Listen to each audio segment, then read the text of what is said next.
ஒரு ஊர்ல ஒரு குரு இருந்தார், ஜென் குரு. அவரை தேடிட்டு ஒரு மன்னர் வந்தார். வந்தவர் ஜப்பான் மன்னர். தோட்டக்கலையை பத்தி தெரிஞ்சுட்டு போறதுக்காக அவர் வந்தார். எப்படி தோட்டம் அமைக்கிறது அப்படிங்கிறத பத்தி அந்த குரு விவரமா சொல்லி கொடுத்தாரு. ஒரு நாள் 2 நாள் இல்ல, 3 வருஷம் கத்து கொடுத்தார். அதுக்கப்புறம் சொன்னார், நான் கத்து கொடுத்துட்டேன், இனிமே நீங்க போகலாம், போய் தோட்டம் அமைக்கலாம், அதுதான் உங்களுக்கு பரிசை. தோட்டம் அமைச்ச பிறகு சொல்லி அனுப்புங்க, நான் வந்து பார்க்குறேன். நீங்கள் இங்கே என்னவெல்லாம் கற்றுக்கிட்டீங்களோ அதையெல்லாம் அங்கே செயல்முறையில் செஞ்சு காட்டுங்க அப்படின்னு சொல்லி அனுப்பி வச்சார். மன்னர் போனார். அரண்மனைக்கு பக்கத்திலேயே ஒரு பெரிய தோட்டத்தை உண்டு பண்ணினார். அழகான மரங்களையும் செடிகளையும் உருவாக்கினார். கிட்டத்தட்ட 1000 தோட்டக்காரர்களை பயன்படுத்தி 3 வருஷங்கள் முயற்சி பண்ணி அந்த அழகான தோட்டத்தை உருவாக்கினார். குரு கிட்ட இருந்து செய்தி வந்தது, நாளைக்கு வந்து தோட்டத்தை பார்க்கறேன் அப்படின்னு. மன்னர் உடனே சுறுசுறுப்பாயிட்டார். முதல் நாளே தோட்டத்தை சுத்தப்படுத்தினார். ராத்திரி பூரா யாரும் தூங்கல. எல்லாருக்கும் தோட்டத்தை ஒழுங்குபடுத்துற வேலை. அது அந்தந்த இடத்துல ஒழுங்கா இருக்குதா அப்படின்னு சரி பார்த்தாங்க. ஒரு தவறும் இல்லாத வகையில் அதை ஒழுங்குபடுத்தினாங்க. மறுநாள் குரு வந்தார், தோட்டத்தை பார்த்தார். அவருக்கு கோபம் வந்துட்டுது. மன்னருக்கு ஆச்சரியம், எப்பவும் சிரிச்சுக்கிட்டே இருக்கிறவர் இப்ப எப்படி இருக்கிறாரு அப்படின்னு. மெதுவா குரு கிட்ட போய், எல்லாம் சரியா தானே இருக்குது அப்படின்னார். எல்லாம் சரிதான், ஆனாலும் எங்கே அந்த பொன்னிற காற்று அப்படின்னார். உதிர்ந்த இலைகள், பொன் மஞ்சள் நிற இலைகள் காற்றில் அப்படி புரண்டு ஓடுவதை நான் பார்க்க முடியவில்லையே அப்படின்னாராம். அது இல்லாம இந்த தோட்டம் உயிரோட்டம் உள்ளதா இருக்காது, இதுல பாடல் இல்லை, ஆடல் இல்லை, அதெல்லாம் இல்லாம இந்த தோட்டம் ரொம்ப செயற்கையா தெரியுதுன்னாராம். மன்னர் இப்பதான் யோசனை பண்ணார். கீழே கிடந்த காஞ்சி போன இலைகள் மட்டும் இல்ல, மரத்துல இருந்த காஞ்சி போன இலைகளையும் அப்புறப்படுத்தி சுத்தமா வச்சிருக்கிறார். இறப்பும் வாழ்க்கையினுடைய ஒரு பகுதி தான். மரணம்ங்கிறது வாழ்க்கைக்கு எதிரானது அல்ல, அதை நிரப்பும் ஒரு பகுதி தான் அது. மரணம் இல்லையில் வாழ்க்கையே இல்லை அப்படிங்கிறது பெரியவங்க கருத்து. இப்ப அந்த தோட்டம் அழகாதான் இருக்குது, இருந்தாலும் அது ஒரு ஓவியம் மாதிரி உயிர் இல்லாமல் இருக்கு. குரு ஒரு வாளியை கையில எடுத்துக்கிட்டார். தோட்டத்தை விட்டு வெளியில போனார். ஏற்கனவே வீசி எறிந்த அந்த சருகுகளை எல்லாம் அள்ளி கொண்டுகிட்டு வந்தார். உள்ள எல்லா இடங்கள்லயும் அதை வீசினார். உடனே காத்து அந்த காய்ந்த சருகுகளையும் பழுத்த இலைகளையும் அசைக்க ஆரம்பிச்சுட்டது. இப்போ அங்க சலசல சத்தம், சங்கீதம், இலைகளின் நடனம், ஓவியம் மாதிரி இருந்த அந்த தோட்டத்துக்கு இப்போ உயிர் வந்துட்டது. இதுதான் அந்த பொன்னான காற்று அப்படின்னாராம் குரு. மன்னருக்கு புரிஞ்சுது. மிகப்பெரிய ஜென் கேள்வி ஒன்று உண்டு. உம்மான் அப்படிங்கிற ஒரு பெரிய குருவை பார்த்து துறவி ஒருத்தர் கேட்டாராம், இலைகள் எல்லாம் கீழே விழுந்து மரங்கள் மொட்டையாக இருக்கும் பொழுது என்ன நடக்கும்? இதுதான் கேள்வி. இதுக்கு உம்மான் சொன்ன பதில் பொன்னான காற்று, தி கோல்டன் விண்ட் அப்படின்னாராம். இதுக்கு என்ன விளக்கம்னா, உன்னுடைய எண்ணங்கள் எல்லாம் உன்னுடைய மனசிலிருந்து கீழே விழுந்து உனது உள்ளுணர்வானது மொட்டையாக நிற்கும் நிலைதான் அது. உனது வேர்களின் அருகில் காற்று வீசுகிறது. எல்லா எண்ணங்களும் உன்னிலிருந்து வெகு தூரத்துக்கு புரண்டு கொண்டே சென்று விடுகிறது. நீ அவற்றை கடந்து விட்டால் நீ அவைகளுக்கெல்லாம் மேலெழுந்து கீழே பார்ப்பவனைப் போல நிற்க ஆரம்பித்து விடுவாய். அதுதான் தியானம் என்பது அப்படின்னு சொல்றாங்க. தியானம்ங்கிறது எண்ணத்துக்கு எதிரானது இல்ல, தியானம்ங்கிறது எண்ணங்களை கடந்து செல்வதுதான். அதுக்கப்புறம் நாம பொன்னிற காற்றுல ஆட ஆரம்பிச்சிருவோம். இதுதான் பெரியவர்கள் சொல்றது. என்கிட்ட ஒருத்தர் தோட்டம் அமைக்கணும்னு யோசனை கேட்டு வந்தார். எல்லாம் சொல்லி கொடுத்தேன். செடிகள்லாம் செழிப்பா வளரணும்னா வேறு காயாம பாத்துக்குங்க, தினமும் தண்ணி விடுங்க அப்படின்னு சொல்லி அனுப்பி வச்சேன். 1 மாசம் கழிச்சு ஒரு தோட்டத்தை பாக்குறதுக்காக போனேன். போய் பார்த்தா எல்லா செடியும் வாடி கிடக்குது. என்னங்க இப்படி பண்ணிவிட்டீங்க? என்ன நீங்க சொன்னபடிதான் செஞ்சேன்னார். என்ன செஞ்சீங்கன்னு கேட்டேன். வேறு காயாம பார்த்து சொன்னீங்க, தினமும் ஒரு தடவை எல்லா செடியையும் ஒவ்வொன்னா புடுங்கி பார்த்து வேறு காயாம இருக்கா அப்படின்னு பார்த்துட்டு அதுக்கப்புறம் தண்ணி பாய்ச்சினேன், அவ்வளவுதான் அப்படின்னார்.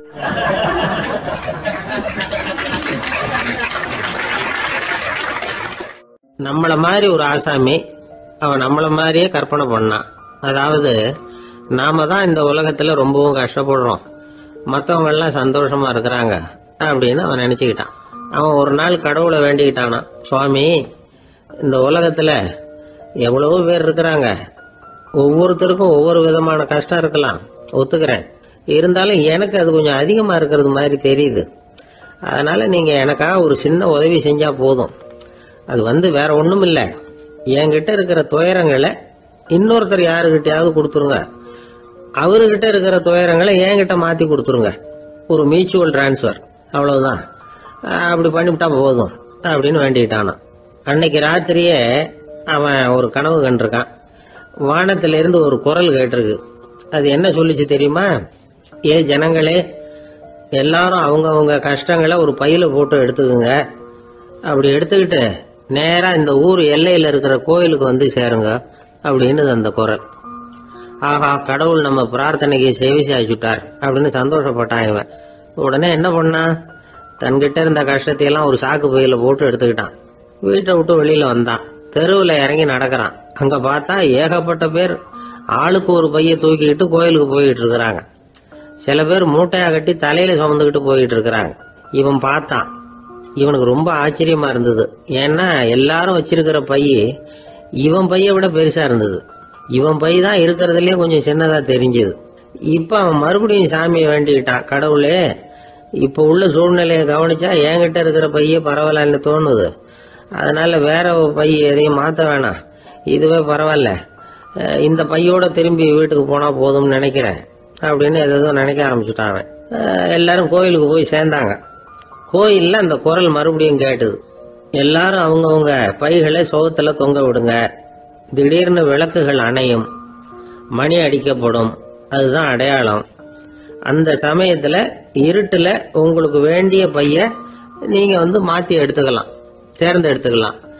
வெளிச்சம் இருக்கிறப்பவே உங்களுக்கு பிடிச்ச பைக்கு பக்கமா பார்த்து நீங்க நின்றுக்கலாம் அப்படின்னு சொல்லி விவரம் சொல்லிச்சான் அந்த குரல். அப்படி சொன்னதுக்கு அப்புறம் திடீர்னு விளக்கு அணைஞ்சுது, மணி அடிச்சுது. கொஞ்ச நேரம் கழிச்சு மறுபடியும் விளக்குகள்லாம் எரிஞ்சுது. இப்போ பார்த்தா எல்லாரும் அவங்கவுங்க பையையே கெட்டியா பிடிச்சிட்டு நிக்கிறாங்க. இவனும் அப்படியே நிக்கிறான். இவன் மெதுவா பக்கத்துல நிக்கிறவங்க கிட்ட கேட்டானா, ஏன் நீங்க பைய கையிலேயே வச்சிருக்கிறீங்க, செவுத்துல மாட்டலையா அப்படின்னு கேட்டிருக்கான். இல்லப்பா, நீ ஏன் கையிலேயே வச்சிருக்கிறியோ அதே காரணத்துக்காக தான் நாங்களும் வச்சிருக்கிறோம். நம்ம கவலைகளை பத்தி நமக்கு ஓரளவுக்காவது தெரியும். ஆனா மற்றவங்க கவலைகள் நமக்கு பரிச்சயம் இல்லாதவை, பழக்கம் இல்லாதது. அதனால நமக்கு தெரிஞ்ச கவலைகளை சமாளிக்கிறது சுலபம். தெரியாததை சமாளிக்கணும்னா மறுபடியும் ஆரம்பத்துல இருந்து ஆரம்பிக்கணும். அதனால பழைய நண்பர்களோட வாழறது தான் மேல் அப்படின்னு ஆனான். அதுக்கப்புறம் அவன் தன்னோட பைய போதும்னு வீட்டுக்கு திரும்பி வந்துட்டானான். இது ஒரு பெரியவர் சொல்லி இருக்கிற கதை. அதனால நம்ம கிட்ட இருக்கிற கஷ்டங்கள் தான் பெருசு, அதை இன்னொருத்தங்கிட்ட கொடுத்துட்டு மாத்திக்கலாம் அப்படின்னு நினைக்கிறது தப்பு. இதே மாதிரி இன்னொரு சம்பவம். ஒரு ஊர்ல ஒரு நாள் ராத்திரி ஆகாயத்தில இருந்து கடவுள் குரல் கேக்குது. இந்த ஊர்ல இருக்கிற ஜனங்கள்லாம் கொஞ்சம் கவனிங்க, உங்களுக்கு ஒரு செய்தி. அதாவது இங்க இருக்கிற ஜனங்கள்லயே கொஞ்சம் கூட கவலையே இல்லாத ஆள் யாருன்னு எனக்கு தெரியணும்.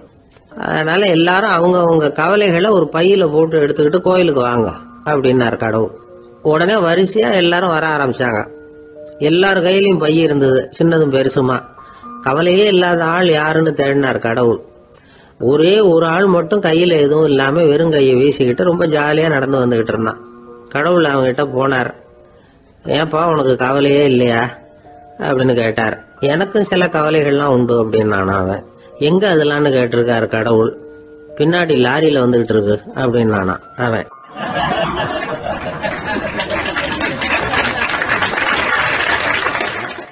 ஒரு ரயில் வேகமா போயிட்டு இருக்கு. அது ஒரு ரயில்வே ஸ்டேஷன்ல கொஞ்ச நேரம் நின்னுது. அப்போ அதுல ஒரு ஆள் ஏறினார். தலையில ஒரு மூட்டையை வச்சிருந்தார். மூட்டையை தலையில சுமந்துகிட்டே உள்ள வந்தாரு. மூட்டையை தலையில சுமந்துகிட்டே ஒரு இடத்துல உட்கார்ந்தார். ரயில் மறுபடியும் புறப்பட்டது. இவர் தன் தலையில இருந்த மூட்டையை கீழே இறக்கி வைக்கணும்ல, வைக்கல, சுமந்துகிட்டே வர்றார். எதிரில் உட்கார்ந்து இருந்தவர் கேட்டார், ஏங்க ஏன் இப்படியே உட்கார்ந்து இருக்கிறீங்க தலையில மூட்டையை வச்சுக்கிட்டு, மூட்டையை கீழே இறக்கி வைக்கலாமே அப்படின்னார். வேணாங்க, பாவம், தலையில இருக்கிற மூட்டையை இறக்கி ரயில்ல வச்சா ரயிலுக்கு பாரம் அதிகமா இருக்கும் அப்படின்னாரு அவரு. இப்படி ஒரு ஆளை பார்த்தா நமக்கு சிரிப்பு தான் வரும். ஏன்னா ரயிலுங்கிறது அந்த மூட்டையையும் சேர்த்து சுமந்துக்கிட்டு தான் போகுது. அவன் அந்த மூட்டையை தலையில வச்சிருந்தாலும் ஒண்ணுதான், தரையில வச்சிருந்தாலும் ஒண்ணுதான். அதனால ரயிலுக்கு எந்த மாற்றமும் ஏற்பட போறதில்லை. அதே மாதிரிதான் நம்ம மனமும். இதுவும் ஒரு தேவையில்லாத சுமை, அனாவசியமா சுமந்துகிட்டு இருக்கிறோம். இத கீழே இறக்கி வச்சுட்டா வாழ்க்கை பிரயாணம் சுகமா இருக்கும். ரயில் பிரயாணம் பண்ற அந்த ஆள் மூட்டையை சுமக்கிறான், வாழ்க்கை பிரயாணம் பண்ற நாம மனசை சுமக்கிறோம். இது ரெண்டுக்கும் எந்த வித்தியாசமும் இல்லை. மனசை கீழே இறக்கி வச்சுட்டா பாரம் இல்லாமல் வாழலாம், பறவைகள் மாதிரி பறக்கலாம், குழந்தைகள் மாதிரி கள்ளங்கபடம் இல்லாம வாழலாம். இந்த வெளி உலகத்துல நாம நிலை பெற்று இருக்கணும், வேரூன்றி இருக்கணும். அதே சமயம் நம்முடைய உள்வெளியில ஆன்மீக வாழ்க்கையில பாரம் இல்லாம இருக்கணும். அப்போ பறக்கணும், நதியை போல ஓடணும், மிதக்கணும். பயணம் சுகமா இருக்கும், களைப்பு தெரியாது, கவலை தெரியாது. ஒரு சீடன் போதி தர்மரை நாடி வந்தான். குருவே, நீங்கள் என்ன வெறுமையாக இருக்க சொன்னீங்க, நான் இப்போ மறுபடியும் வெறுமையானவன் ஆகிட்டேன், அதனால இப்போ என்ன செய்ய சொல்றீங்க என்ன அப்படின்னு சொல்லி நின்னான். உடனே அந்த குரு பக்கத்துல இருந்த ஒரு குச்சியை எடுத்து அவன் தலையில அடிச்சு, போய் அந்த வெற்றுத்தன்மையையும் வீசி எறிந்து விட்டு வா அப்படின்னார். நான் இப்போ காலியா இருக்கிறேன்னு ஒருத்தன் சொல்றான்னு வச்சுங்க, அது உண்மை இல்லை. ஏன்னா இன்னமும் அதுல நான்கிற எண்ணம் இருக்குது. எந்த சிந்தனையும் இல்லாம இருக்கிறது கடினம்தான். ஆனாலும் மனிதன் அதுல உள்ள நுட்பத்தை புரிஞ்சுக்கிட்டான்னா, இவ்வளவு தூரம் தூக்கி சுமந்துக்கிட்டு வந்த அந்த மனதின் முட்டாள்தனத்தை அவனே பார்த்துட்டு சிரிப்பான். இதுதான் பெரியவங்க சொல்லியிருக்கிற ஆலோசனை. நம்மால் ஒருத்தன் தலையில ஒரு பெரிய மூங்கில் கூடையோட ரயில்ல உட்கார்ந்தான். கூடை தலையில இருந்தது, கீழே இறக்கி வைக்கல. எதிரில் இருந்தவர் கேட்டார், ஏங்க எதுக்காக அதை அனாவசியமா சுமந்துகிட்டே இருக்கீங்க, கீழே இறக்கி வைங்களேன்னார். இல்லைங்க, நான் வீட்டை விட்டு புறப்படும் பொழுது என் பையன் சொல்லிவிட்டான், கூடைய தலையை விட்டு இறக்கக்கூடாதுன்னு அப்படின்னார். அவன் சின்ன பையன், விவரம் இல்லாம சொல்லியிருப்பான். இப்ப என்ன நேரில் வந்தா பாத்துக்கிட்டு இருக்கிறான், நீங்க இறக்கி வைங்கன்னார் அவர். அவன் நேரில் பாத்துக்கிட்டு இல்ல, இருந்தாலும் நான் இந்த கூடையை கீழே இறக்கி வச்சா அது அவனுக்கு தெரிஞ்சிடும் அப்படின்னாரு இவர். அது எப்படின்னாரு அவர். அவன் தனக்கு டிக்கெட் வாங்க வேணாம்னு சொல்லி இப்ப இந்த கூடைக்குள்ளதான் உட்கார்ந்துருக்கிறான் அப்படின்னார் இவர்.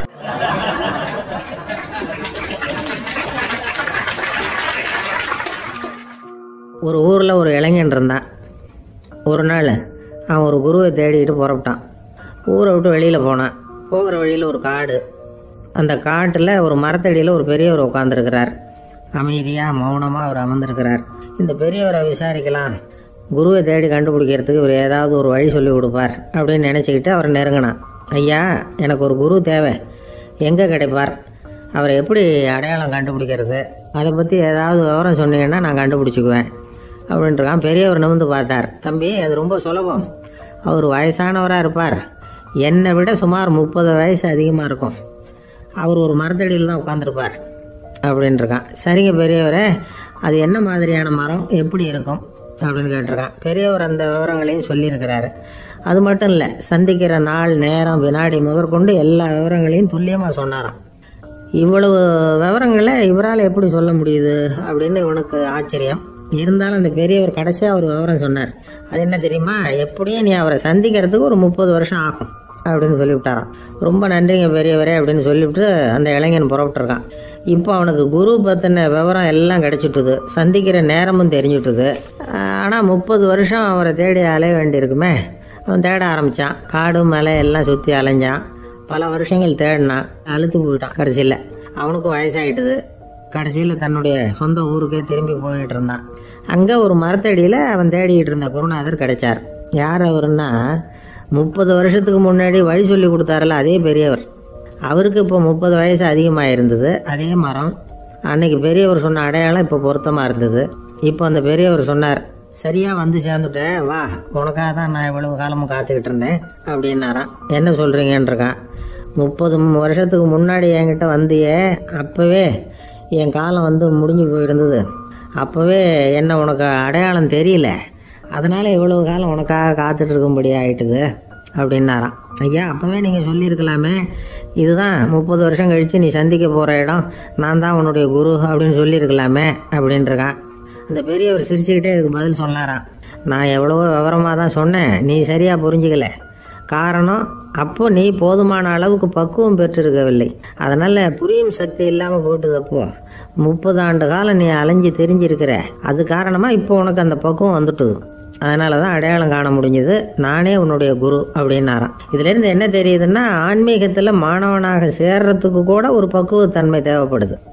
ஒரு பெரிய ஞானி, அவர்கிட்ட ஒரு சீடனாக இருக்க ஒருத்தன் வந்தான். எதிரில் நின்னான். ஞானி அவனை வெகு நேரம் உற்று பார்த்தார். அப்புறம் சொன்னார், சீடனாக இருக்கிறது ரொம்ப சிரமம்னார். நான் தயாராக இருக்கிறேன்னா. அது இன்னமும் சிரமமாச்சே, இங்கே குருவாக இருக்கிறது மட்டுமே சுலபம் அப்படின்னாராம். அப்படின்னா நான் குருவாகவே ஆயிடுறேன் அப்படின்னானா. இது போலவே இந்த காலத்தில் கதை ஒன்று உண்டு. ஒரு பள்ளிக்கூடத்தில் வகுப்பு ஆசிரியர் மாணவனை திட்டிக்கிட்டு இருந்தார். டேய், நீ 100க்கு 10 மார்க்கு தான் வாங்கிட்டு இருக்க.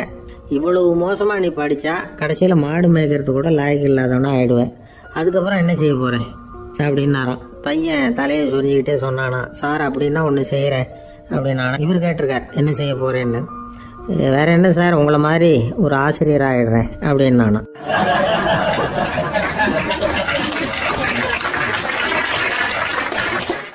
துருக்மேனியாவில் அஷ்காபாத் அப்படின்னு ஒரு நகரத்தில் ஒரு புவியியல் விஞ்ஞானி இருந்தார். அவர் ஒரு நாய்க்குட்டி வளர்த்தார். ஒரு நாள் முன்னிரவு நேரம் ஒரு மேஜைக்கு முன்னாடி உட்காந்து அந்த விஞ்ஞானி ஏதோ கணக்கு போட்டுக்கிட்டு இருக்கிறார். அவருக்கு ஒரு சின்ன பெண் குழந்தை, அது தொட்டிலில் தூங்கிட்டு இருக்குது. அந்த நாய்க்குட்டியும் ஒரு மூலையில் படுத்து அது பாட்டுக்கு தூங்கிட்டு இருந்தது. ஒரே அமைதி. அந்த நேரத்தில் திடீர்னு அந்த நாய்க்குட்டி துள்ளி எழுந்திரிச்சது. நேராக குழந்தைகிட்ட ஓடிச்சு. அந்த குழந்தைய அது போட்டிருந்த ட்ரெஸ்ஸோடு சேர்த்து கவ்வி தூக்கிக்கிட்டு வாசல் பக்கம் ஓடிச்சு. நாய்க்குட்டி குழந்தைய கவ்வி தூக்க முடியுமாங்கிற சந்தேகம் உங்களுக்கு இல்லையா? நீங்கள் நம்ம ஊர் நாய்க்குட்டியவே பார்த்து பழக்கப்பட்டிருக்கீங்க, அதனால் நம்புறதுக்கு சிரமமாக இருக்கும். அந்த ஊரில் எல்லாம் அது ரொம்ப ஸ்ட்ராங்காக இருக்கும், ஒரு ஏதோ கண்ணுக்குட்டி மாதிரி இருக்கும். விஞ்ஞானி அதை பார்த்துட்டார். உடனே அந்த நாய்க்கு வெறி பிடிச்சிட்டுதுன்னு முடிவு பண்ணிவிட்டு தன்னோட கை துப்பாக்கியை எடுத்துக்கிட்டு ஓடி வந்தார். அவர் வெளியில் நாய்க்குட்டி எங்கே அப்படின்னு பார்த்து தேடுறார். அந்த நேரத்தில் அந்த வீடு இடிஞ்சு விழுது. காரணம் பூமி அதிர்ச்சி. இப்படி பூமி அதிர்ச்சி உண்டாக போகுதுங்கிறது அந்த நாய்க்குட்டிக்கு முன்னாடியே தெரிஞ்சு போச்சு. அதுதான் குழந்தைய தூக்கிட்டு வெளியில் ஓடி வந்திருக்குது. அது மூலமாக அந்த குடும்பத்தையே காப்பாற்றிருக்குது அந்த நாய்க்குட்டி. இந்த சம்பவம் நடக்கிறதுக்கு 3 நாளைக்கு முன்னாடியே சில பிராணிகளுக்கு இப்படி நடக்க போகுதுங்கிறது தெரிஞ்சிருக்குதான். ஆமாம், அந்த நகரத்தில் 3 நாளைக்கு முன்னாடியே பாம்பு, பல்லி இதெல்லாம் அது தங்கியிருந்த வலையை விட்டு வெளியில் ஓடி வந்துட்டுது.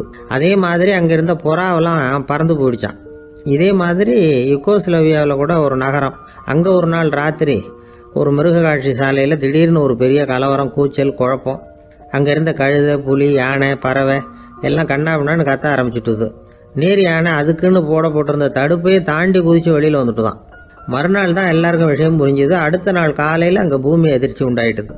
இப்போ பாருங்கள், அதாவது மனுஷனை போய் தீர்க்க தரிசி அது இதுன்னு சொல்லிகிட்டு இருக்கிறோம். இவனை விட அது பரவாயில்லைன்னு தோணுது. அதாவது மிருகங்கள் ஒன்று நடக்க போகுதுங்கிறத முன்னாடியே புரிஞ்சுக்குதே. சரி, இதெல்லாம் எப்படி அது முன்கூட்டி புரிஞ்சுக்குது? அதுதான் படைப்பு ரகசியம். அதை கண்டுபிடிக்கிறதுக்கு தான் மனுஷன் ஆராய்ச்சி பண்ணிகிட்டு இருக்கிறான். விஞ்ஞானிகளோட ஆராய்ச்சியெல்லாம் ஒரு பக்கம் இருக்கட்டும், வீட்டுக்குள்ளேயே சில ஆராய்ச்சி பண்ணி பாருங்களேன். இப்போ சில யோசனை சொல்லி அதை சோதனை பண்ணி பாருங்க அப்படின்னு ஒருத்தர் சொன்னாராம்.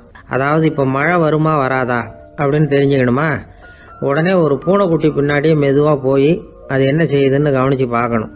பூனைக்குட்டி தன்னோட பாதத்தினால சுகத்தில் அப்படி கீறிக்கிட்டு இருக்கும். அப்படி கீறினா கண்டிப்பாக மழை வரும். சில சமயம் பூனைக்குட்டி அப்படி மல்லாந்து படுத்துக்கிட்டு பாதத்தை உயர தூக்கும், அப்படியும் புரளும். இப்படி செஞ்சதுன்னா அன்னைக்கும் மழை இருக்காது. அதனால் முன்னாடி இருந்தது மழை வர்றதுக்கு அறிகுறி, இது மழை இல்லைங்கிறதுக்கு அறிகுறி. பறவைகள், பிராணிகள் இதுகளோட நடவடிக்கைகளை பார்த்துட்டு அதையெல்லாம் அடிப்படையாக வச்சு தான் காலநிலையை கண்டுபிடிக்கிற கருவிகளை கண்டுபிடிச்சிருக்கிறாங்க. வாத்து இருக்குல்ல, சில சமயம் தன்னோட அழகை தன்னோட இறகுகளில் அப்படியே புதைச்சிக்கும். அப்படி செஞ்சால் குளிர்காலம் வரப்போகுதுன்னு அர்த்தம். பருவநிலை குளிராக மாறப்போகுதுங்கிறதுக்கு இதுதான் அறிகுறி. சிட்டுக்குருவி இருக்குதுல்ல, அதெல்லாம் புழுதியில் உழுந்து புரளும், சிறகுகளை படபடன்னு அடிச்சுக்கும். அப்படி செஞ்சால் மழை வரப்போகுதுன்னு அர்த்தம்.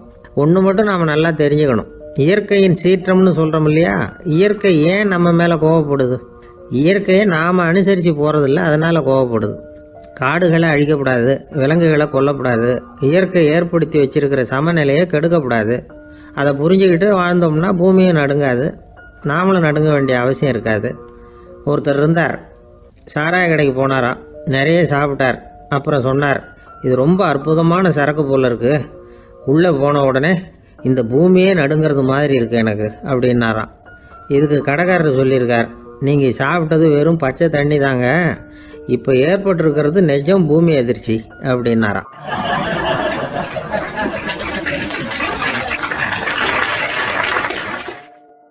ஒருத்தர் ரொம்ப அவசரமாக போயிட்டு இருந்தார். எங்கே சார் போகிறீங்கன்னு கேட்டோம். எனக்கு வேண்டியப்பட்ட ஒருத்தருக்கு குழந்தை பிறந்திருக்கிறதாக செய்தி வந்திருக்கு, அதுதான் ஆஸ்பத்திரிக்கு போயிட்டுருக்கேன், பார்த்துட்டு வரலாம்னு அப்படின்னார். அப்படின்னா கொஞ்சம் இப்படி உட்காருங்க அப்படின்னோம். சில விவரமெல்லாம் சொல்கிறேன் கேட்டுட்டு போங்க அப்படின்னோம். உட்காந்தார். அப்புறம் சொல்ல ஆரம்பித்தோம். புதுசாக பிறந்திருக்கிற ஒரு குழந்தைய பார்க்க போகிறதுன்னா அது சாதாரண விஷயம் இல்லை. அதில் ரொம்பவும் கவனமாக நடந்துக்கணும். புது குழந்தைக்கு நோய் சுலபமாக தொற்றும். முக்கியமாக காற்று மூலமாக பரவுற நோய்கள் சுலபமாக வந்துடும். அதனால் நமக்கு உடம்பு சரியில்லைன்னா குழந்தைய விட்டு கொஞ்சம் தள்ளியே இருக்கிறது தான் நல்லது. பெரியவங்களை பொறுத்த வரைக்கும் சாதாரணமாக உள்ள ஒரு கிருமி கூட குழந்தைய பொறுத்த வரைக்கும் ரொம்ப மோசமான ஒரு கிருமியாக இருக்கும். சில வெளிநாடுகளில் எப்படி தெரியுமா, பிறந்த குழந்தை தூங்கிக்கிட்டு இருக்கிற ஒரு ரூமுக்கு போகணும்னா போகிறவங்க முகமூடி போட்டுக்கணும், காலணிகளை மாற்றிக்கணும், அவ்வளவு சுத்தமாக உள்ளே போய் பார்த்துட்டு வரணும். பொதுவாக சில ஆஸ்பத்திரிகளில் பார்த்தீங்கன்னா பார்வையாளர்கள் நேரத்தில் விசிட்டிங் ஹவர்ஸ் தாயை விட்டு குழந்தைய தனியாக பிரித்து வச்சுருவாங்க. எதுக்குன்னு நினைக்கிறீங்க? அந்த நேரம் பல பேர் வருவாங்க போவாங்க. அவங்க கை கால் சுத்தமாக இருக்காது. சுத்தம் இல்லாத கைகள் மூலமாக கிருமிகள் பரவும். சுத்தம் இல்லாத கைன்னா மண்ணு தூசி படிஞ்சிருக்கிற கை மட்டும் தான் அர்த்தம் இல்லை.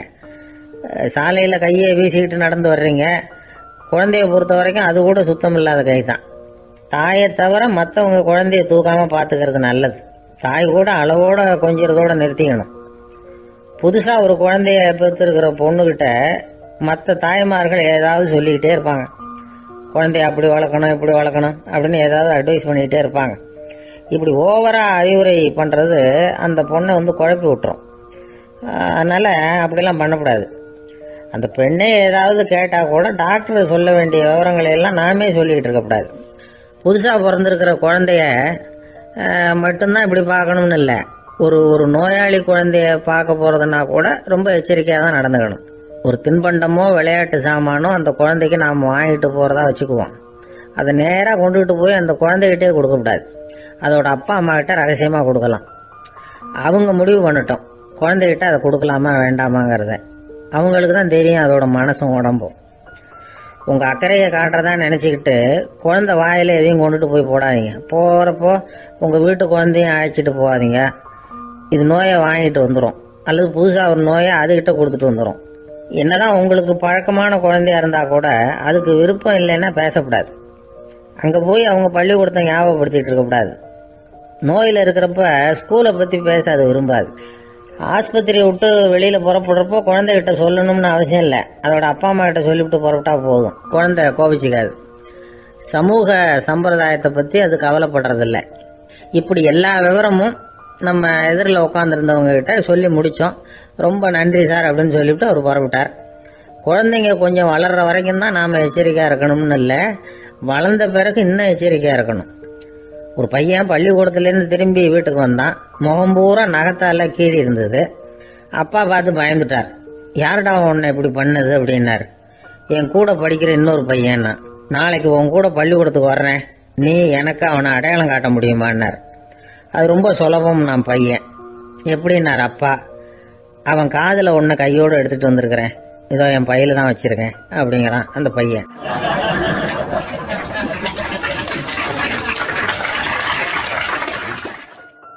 ஒரு பல்கலைக்கழகம், அங்கே ஒரு இலக்கிய பேராசிரியர். அவர் பாடம் நடத்திக்கிட்டு இருந்தார். ராபர்ட் ப்ரௌனிங் எழுதிய கவிதைகளை பற்றி சொல்லிகிட்டு இருக்கிறார். மாணவர்களும் ரொம்ப அக்கறையாக அதை கேட்டுக்கிட்டு இருக்கிறாங்க. ஒரு குறிப்பிட்ட கவிதையை பற்றி சொல்லும் பொழுது அந்த பேராசிரியருக்கே ஒரு சந்தேகம். அதாவது அந்த கவிதையின் சரியான அர்த்தம் என்னங்கிறதுல சந்தேகம். பேராசிரியர் யோசனை பண்ணார். அந்த கவிதையை முழுசாக புரிஞ்சிக்க முடியல. அதனால் மாணவர்களை பார்த்து சொன்னார், மாணவர்களே ஒரு நாள் பொறுத்துங்க, இந்த கவிதையை எழுதின கவிஞர் எங்கள் வீட்டுக்கு பக்கத்தில் தான் இருக்கிறார். இன்னைக்கு சாயந்தரம் நான் அவரை நேரிலேயே போய் பார்க்குறேன். பார்த்து இதுக்கு என்னங்க அர்த்தம்னு கேட்டுட்டு வந்துடுறேன், அதுக்கப்புறம் உங்ககிட்ட சொல்கிறேன் அப்படின்னாராம். அன்னைக்கு சாயந்தரமே அந்த பேராசிரியர் கவிஞரை தேடிக்கிட்டு போயிட்டார். கவிஞர் அவங்க வீட்டில் அவர் பாட்டு உட்காந்துருந்தாராம். இவர் போய் அவர் முன்னாடி உட்காந்தார். அப்புறம் கேட்டார், ஐயா அந்த கவிதையின் முழு பொருள் என்னன்னு தெரிஞ்சுட்டு போகிறதுக்காக வந்திருக்கிறேன் அப்படின்னாராம். எந்த கவிதை அப்படின்னாராம் அவர். இவர் அந்த கவிதையை சொல்லியிருக்கார்.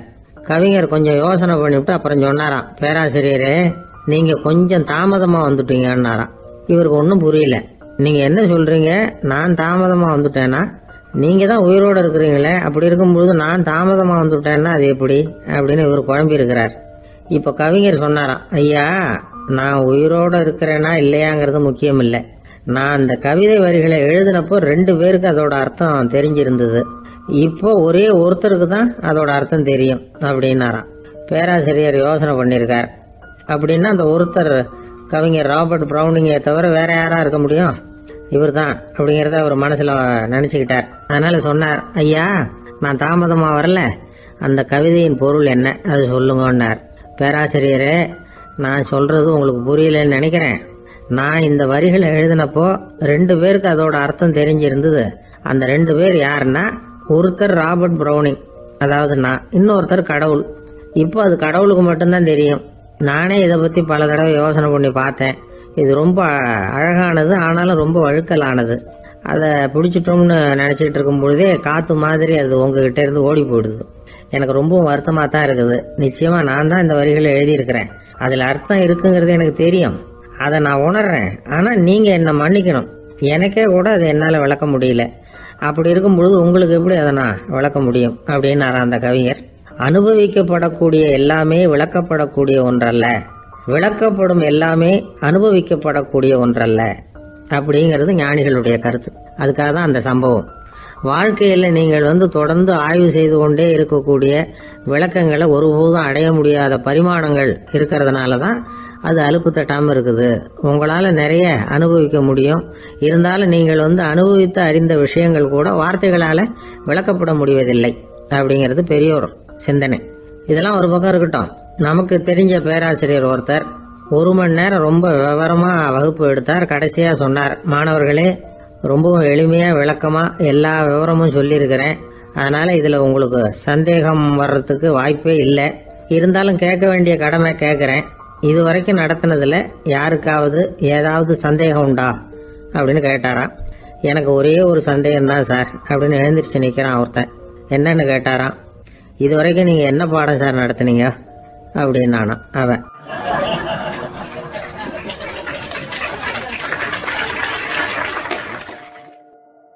ஒருத்தர் ஒரு தவறு செஞ்சு விடுறாருன்னு வச்சுக்கோங்க.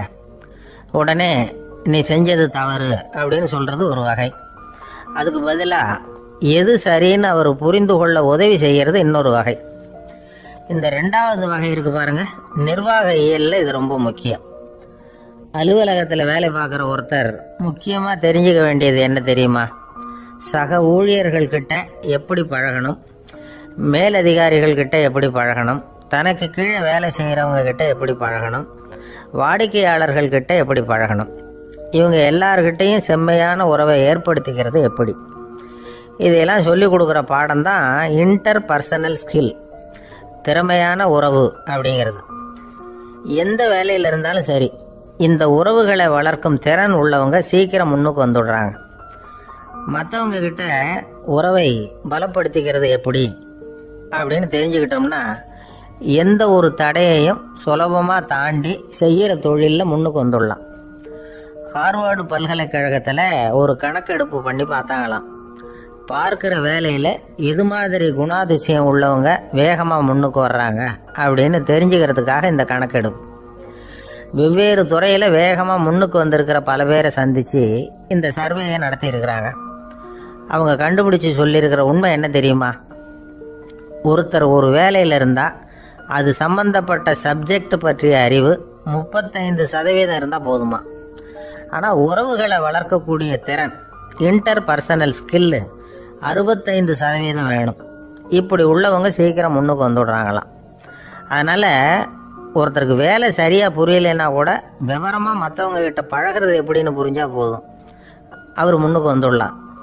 அலுவலகங்களில் மட்டும் இல்லை, எல்லா இடங்கள்லையும் இது ரொம்ப முக்கியம். வீட்டுக்குள்ளேயும் இது ரொம்ப முக்கியம், வீட்டுக்கு வெளியேயும் இது முக்கியம். அடுத்தவங்க கிட்ட பழகிறது எப்படிங்கிறத தெரிஞ்சுக்காதவன் வாழ்க்கையில் முன்னேற முடியாது. இன்னைக்கு ஆயுதங்களால் காயப்படுத்தி கொள்ளுகிறவர்களை விட வார்த்தைகளால் காயப்படுத்தி கொள்ளுகிறவர்கள் தான் அதிகம். பெரியவங்க என்ன சொல்கிறாங்க தெரியுமா? நீங்கள் இந்த பூமியில் பிறந்ததன் அர்த்தம் பூர்த்தி ஆகணும்னா அடுத்தவங்களுக்கு உதவி பண்ணுங்க. அடுத்தவங்களுக்கு உதவி செய்ய முடியாவிட்டால் கூட பரவாயில்லை, ஆனால் யாரையும் புண்படுத்தி விடாதீங்க அப்படின்னு சொல்கிறாங்க. எனக்கு தெரிஞ்ச ஒருத்தர் ஒரு அலுவலகத்தில் வேலை பார்க்குறார். அவர் சொல்லுவார், எனக்கு இந்த இன்டர் பர்சனல் ஸ்கில் ரொம்ப அதிகம் சார். சக ஊழியர்கள்கிட்ட ரொம்ப சுமூகமாக நடந்துக்குவேன். என் கூட வேலை பார்க்குற ஒருத்தருக்கு ஏதாவது ஒரு கஷ்டம்னா அந்த சமயத்தில் அவர் செய்ய வேண்டிய வேலையை நான் செஞ்சிருவேன் சார் அப்படிம்பார். நான் அவர்கிட்ட சமீபத்தில் அப்படி ஏதாவது செஞ்சுருக்கீங்களா அப்படின்னு கேட்டேன். செஞ்சுருக்கேன் சார். போன வாரம் புதன்கிழமை ஆஃபீஸில் என் பக்கத்து சீட்டுக்காரருக்கு வயிற்று வலி. உடனே நான் மெடிக்கல் லீவ் போட்டுட்டு எங்கள் வீட்டுக்கு போயிட்டேன் சார் அப்படின்னார்.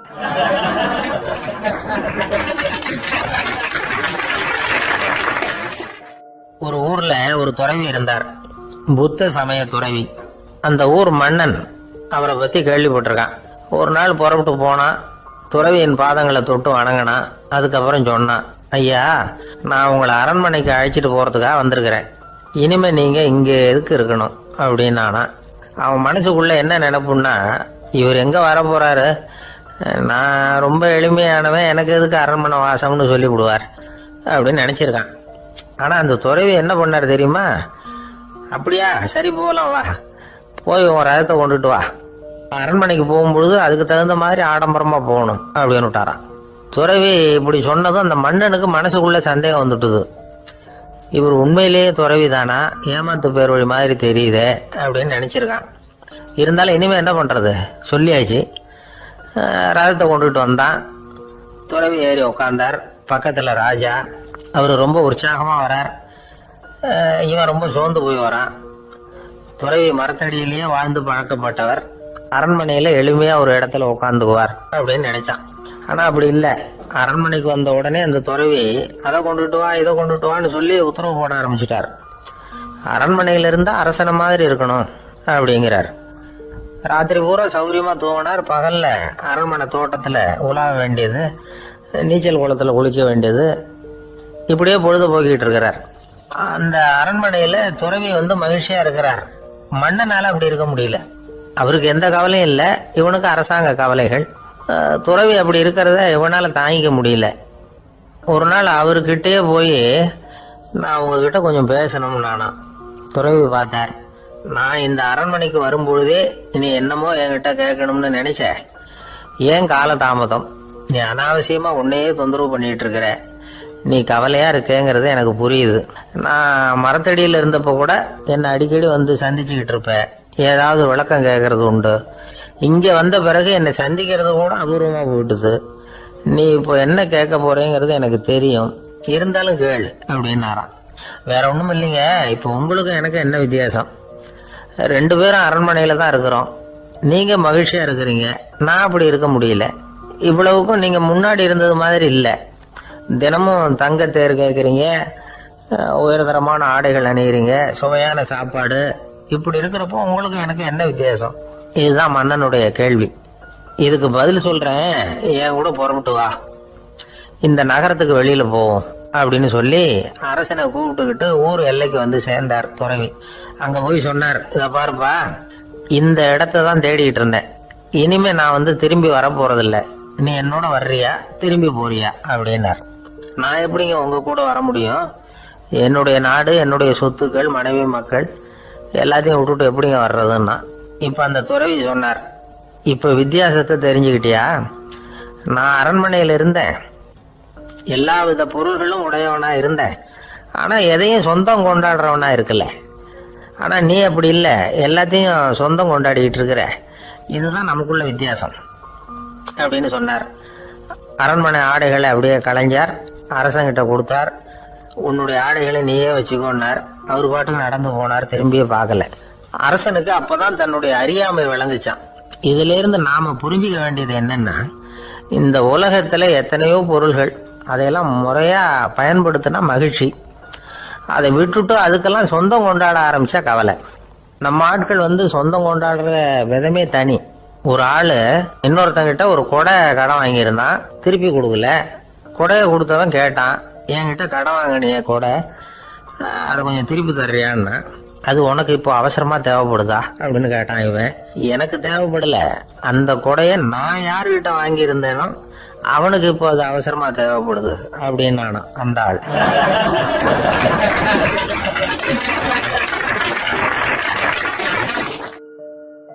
ஒரு சராசரி மனிதனுடைய இயல்பு என்ன? இன்பம் வந்தா துள்ளி குதிப்பான், துன்பம் வந்தா சோர்ந்து போய் ஒரு மூலையில உட்காந்துருவான். இவன் தான் சராசரி மனிதன். ஆனா ஒருத்தன் இன்பம் வந்தா அதுக்காக மகிழ்ச்சி அடையறதில்ல, துன்பம் வந்தா அதுக்காக சோர்ந்து போறதில்ல அப்படின்னு வச்சுக்கோங்க. அப்படி இருந்தா அவன் சாதாரண ஆள் கிடையாது. ஒரு ஊர்ல ஒரு ஞானி இருந்தார். அவரை தேடிட்டு ஒரு பெரியவர் வந்தார். ஐயா, ஞானத்துல சிறந்த ஞானம் எது அப்படின்னு கேட்டாராம். இதுக்கு அந்த ஞானி என்ன பதில் சொன்னார் தெரியுமா? இன்பத்தினால மகிழ்ச்சி அடையாமலும் துன்பத்தினால சோர்வு அடையாமலும் இருக்கிறது தான் அந்த ஞானம், பெரிய ஞானம் அப்படின்னாராம். சரி சுவாமி, அப்படிப்பட்ட ஞானம் உங்களுக்கு எப்படி வந்ததுன்னு கேட்டிருக்காரு இவர்.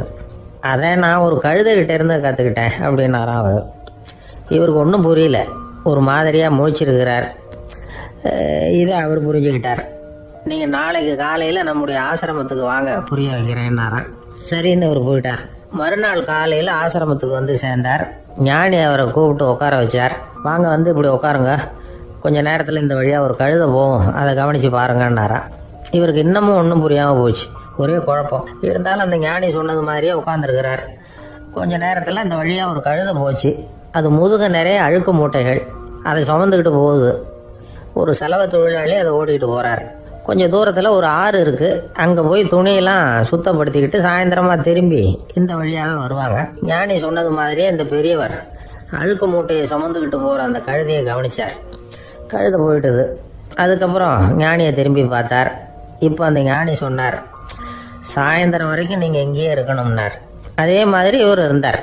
சாயந்தரமாக அந்த ஞானி சொன்னார், ஐயா, இப்போ கொஞ்ச நேரத்தில் அந்த கழுதை இந்த வழியாக திரும்பி வரும், அதையும் கவனித்து பாருங்கன்னார். இவரும் கவனித்து பார்க்குறார். கழுதை வந்தது. அது முதுகில் சலவை செய்யப்பட்ட துணி மூட்டை, அது பாட்டுக்கு சுமந்துக்கிட்டு போய்கிட்டு இருக்குது. பெரியவருக்கு ஒன்றும் புரியல, பொறுமை இழந்துட்டார். சரி சுவாமி, இந்த கழுதைக்கும் உங்கள் ஞானத்துக்கும் என்ன சம்பந்தம் அப்படின்னார். இப்போ அந்த ஞானி விளக்கினார். ஐயா, இந்த கழுதை இதே மாதிரி தினமும் காலையில் அழுக்கு மூட்டைகளை சுமந்துக்கிட்டு ஆற்றுக்கு போகுது, மாலையில் வெண்மையான சுத்தமான துணிகளை சுமந்துக்கிட்டு திரும்பி ஊருக்கு போகுது. காலையில் இது போகும் பொழுது முதுகில் அழுக்கு மூட்டைகளை சுமந்துக்கிட்டு போகிறோமேங்கிற வருத்தமும் அதுக்கு கிடையாது. சாயந்தரம் திரும்பி வரும்பொழுது சுத்தமான துணிகளை சுமந்துக்கிட்டு வர்றோமேங்கிற மகிழ்ச்சி அதுக்கு இல்லை. இதை பார்த்து தான் நானும் அது மாதிரி ஞானத்தை கற்றுக்கிட்டேன் அப்படின்னாராம். அதனால் யார் கற்றுக் கொடுக்குறாங்க அப்படிங்கிறத விட எதை கற்றுக்கிறோம் அப்படிங்கிறது தான் முக்கியம். ஒரு சினிமா பார்க்குறோம், ஒரு அருவி கொட்டுறது மாதிரி காட்சி வருது, தண்ணீர் வழியுது. படம் முடிஞ்சதும் பார்த்தீங்கன்னா அந்த திரை என்ன நனைஞ்சு போயாருக்கும். ஒரு தீப்பிடிச்சு எரியிற காட்சியை சினிமாவில் பார்க்குறீங்க, காட்சி முடிஞ்சதும் அந்த வெண் திரையே கருகி போயாருக்கும். படத்தில் வர்ற தண்ணீரும் நெருப்பும் அந்த திரையை பாதிக்கிறது இல்லை. நாம் அந்த திரை மாதிரி இருக்கிறதுக்கு கற்றுக்கணுமா? அந்த பக்குவம் வந்துவிட்டதுன்னா இன்பமும் துன்பமும் நம்ம எதுவும் செய்யாது. ஒரு சினிமாவை பார்க்குற வரைக்கும் சிரிக்கலாம், அழலாம். பார்த்துட்டு வெளியில் வரும்பொழுது அழுதுகிட்டே வரக்கூடாது. ஒருத்தர் வந்தார், அப்படி படம் முடிஞ்சு வெளியில் வரும்பொழுது அருவி மாதிரி கண்ணீர் சிந்திக்கிட்டே வரார். ஏன் சார், படம் அவ்வளவு சோகமா அப்படின்னு கேட்டார். இன்னொருத்தர், இல்லை சார், கூட்டம் ரொம்ப குறைச்சல் சார், மொத்தம் படம் பார்க்க வந்தவங்களே 15 பேர் தான் சார் அப்படின்னார் கண்ணீரை தொடச்சிக்கிட்டு. அதுக்கு நீங்கள் ஏன் சார் அழறீங்கன்னு கேட்டார் அவர். இந்த படத்தோட தயாரிப்பாளரே நான் தான் சார் அப்படின்னாரா இவர்.